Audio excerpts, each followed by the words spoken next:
Halo everyone, welcome back again to my YouTube channel. My name is Kevin Zeli. Pada YouTube channel ini teman-teman akan menemukan informasi menarik seputar cryptocurrency. So if you do like cryptocurrency, make sure kalian subscribe channel ini. Teman-teman, kita akan sharing sedikit tentang kondisi terkini untuk Bitcoin.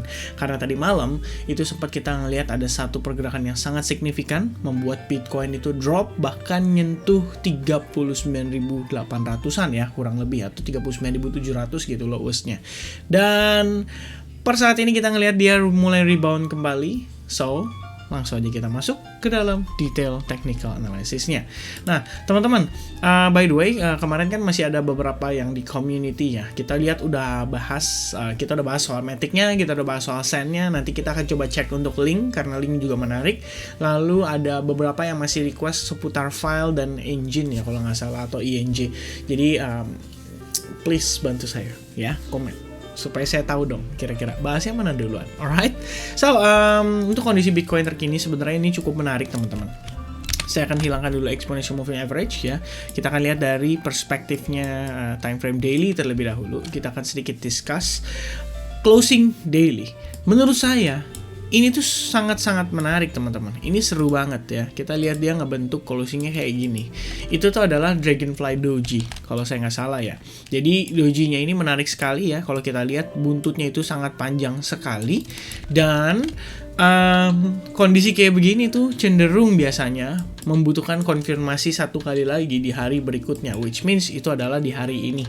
Kalau misalnya kita bisa close candle green atau bullish candle dengan signifikan, mungkin kita close di angka 43.000 lah ya, lebih kurangnya seperti itu. Itu tuh udah konfirmasi banget buat sebuah doji candle itu berfungsi sebagai reversal pattern, teman-teman, atau candlestick reversal pattern ya. Doji itu sebenarnya biasa kalau misalnya kalian search ya, itu ada banyak banget jenisnya ya. Doji candlestick adalah, kalian tinggal search aja ya. Dan doji itu sebenarnya biasa dikenal sebagai salah satu reversal pattern yang ya lebih kurang cukup populer, terutama untuk di kalangan persahaman ya. Kalau misalnya di saham, kamu bayangin market lagi kenceng banget, signifikan naik ke atas, tiba-tiba keluar doji. Nah, itu kan berarti kan menunjukkan adanya ketidakjelasan di kondisi market, dalam arti buyers sama sellers itu confused mana yang akan di follow up, dan akhirnya closingnya itu equal ya, powernya equal. Cuman kalau kita lihat pada case-nya doji yang terjadi di sini, ini sih jelas banget ya, walaupun equal open close-nya, tapi kalian lihat dong selisih buyers dan sellers-nya ya. Menurut saya sih ini sangat signifikan, which means harusnya buyersnya itu lebih dominan ya dibandingkan dengan sellersnya kemarin gitu. Walaupun in the end closingnya doji. Alright, Joe nggak tuh.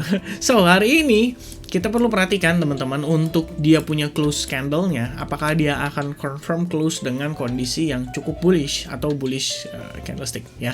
So green candle ini akan memberikan banyak arti bagi pergerakan Bitcoin, dan terutama sih kalau misalkan untuk time frame daily sendiri, kita akhirnya melihat ya dengan mata kepala kita sendiri kemarin teman-teman, tepatnya pada saat malam hari itu ya. Ini resistance, terus di sini support, itu akhirnya dites kembali, dan Bitcoin itu masih belum break atau close bahkan di bawah level support tersebut. So ini sih sebenarnya merupakan satu indikasi yang cukup baik ya, walaupun kita belum lihat ada follow up-nya gitu. Cuma setidaknya ini indikasi yang cukup baik bahwa Bitcoin itu mempertahankan, pertama, level support-nya, kedua, kalian lihat trendline yang udah kita bahas dari beberapa hari lalu terkait dengan terbentuknya si right angle descending broadening wedge pattern, itu juga udah berhasil di-maintain dengan baik gitu atas pressure sellers semalam. Alright, itu untuk time frame daily. So next, sedikit tambahan. Fibonacci 61,8% di kisaran $40.500. Sebenarnya ini 40.000 lah, kalian buletin aja. Itu juga berhasil di-maintain dengan baik ya. Oke, so kita lihat dari time frame hourly-nya. Kita buka dulu dari time frame 4 jam. Kita akan coba search dari yang kemarin. Jadi sebenarnya teman-teman, beberapa hari lalu kita udah sempat share tentang kondisi Bitcoin ini, dimana kita ngelihat ada terbentuk Fibo 100, 1272 sama 1618 karena dari impulsif ya penurunan ini menuju ke pullbacknya ya. Jadi kalian tarik gunakan Fibonacci extension dan kita bisa dapetin beberapa potensi area itu. Dan sementara sih so far so good kalau menurut saya. Kenapa? Pertama, balik lagi teman-teman, trendline yang udah kita discuss dari beberapa video yang lalu itu juga berhasil memaintain Bitcoin untuk stay di atas trendline itu ya. Jadi kita ngelihat ada rejection dari sana.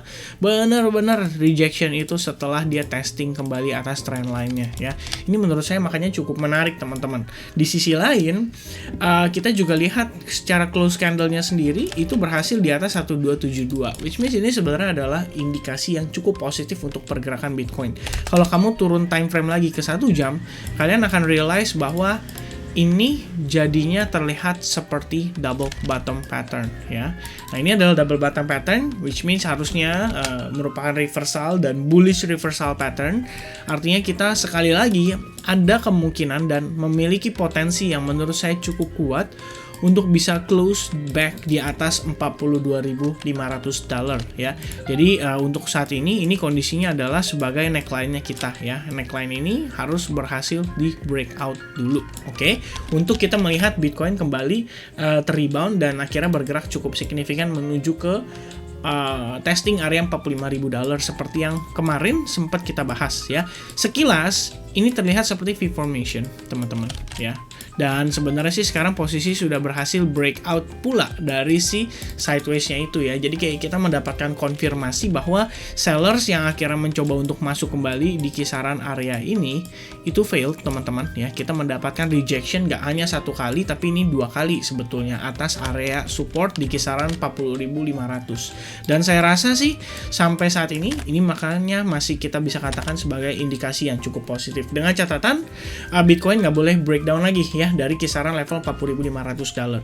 Dan kalau misalnya teman-teman ingat, kemarin harusnya di video Sen terakhir kita sempat ngebahas dulu tentang Bitcoin di awal-awal teman-teman ya, dimana kita ngelihat di sini di posisi terakhir itu sempat terbentuk yang namanya si ascending channel ini. Lalu teman-teman kita udah sempat bahas juga terbentuk yang namanya inverse V formation, dan setelah itu kita melihat adanya dead cat bounce ya terhadap si kondisi Bitcoin. Jadi kalau kalian lihat nih, ini kita sebenarnya rejectionnya tuh precisely di kisaran 50%. Habis itu kita langsung plunge atau langsung drop lagi cukup signifikan sampai akhirnya testing ke level $40.500. So kita expect untuk kondisi Bitcoin saat ini at least dia harus maintain lah ya di kisaran area ini ya. At least di atas 42.500 itu akan menjadi lebih baik lagi untuk kondisi Bitcoin ya. Sedikit tambahan teman-teman, kita bisa bring trend line juga ya yang bisa ditarik dari kisaran area ini. Jadi kalau kalian lihat di sini, kita mendapati trend line ini sebagai salah satu potensi resistance untuk Bitcoin juga. Jadi kalau misalnya kita bisa break dari sana, ini baru akan membuat Bitcoin itu mungkin potensi untuk penguatannya menjadi lebih signifikan ya. Kalian juga boleh tarik menggunakan Fibonacci retracement ya dari swing-swing terakhirnya. Dan kita lihat di sini ada beberapa area yang berpotensi akan menjadi area yang akan divisit oleh Bitcoin. Kisaran 44.200, 43.000, dan yang pasti highest-nya itu di kisaran 45.500. Oke? So, I think teman-teman itu dulu untuk update kondisi Bitcoin terkini. Kita akan lanjut lagi nanti untuk pembahasan yang seputar link atau file atau engine ya. Balik lagi tergantung request dari teman-teman juga. Saya pengen tahu mana yang lebih excited, dan soal Cardano, XRP ataupun Ethereum itu tenang aja, nanti akan saya bahas lebih detail lagi terkait dengan potensi-potensi pada koin tersebut. Lalu teman-teman, tidak lupa juga saya ingin menyampaikan soal taking profit berkala. Itu nanti kita akan bahas di satu video terpisah ya, karena semuanya kayaknya kelihatannya cukup setuju ya tentang pembahasan itu kita buat dalam bentuk video aja ketimbang live streaming. Oke? So, mudah-mudahan buat teman-teman yang lagi masih aktif trading ya bisa tetap profit ya, stay healthy buat everybody. Jangan lupa untuk makan siang juga, karena kebetulan hari ini saya bikin videonya siang. Udah dipanggil ya. So, I think that's it from me. Thank you very much for watching this video. If you enjoyed this video, make sure you give your thumbs up and likes button to this video. Don't forget to subscribe this channel, and I'll see you guys again in the next update. Cheers. God bless everyone. Bye bye.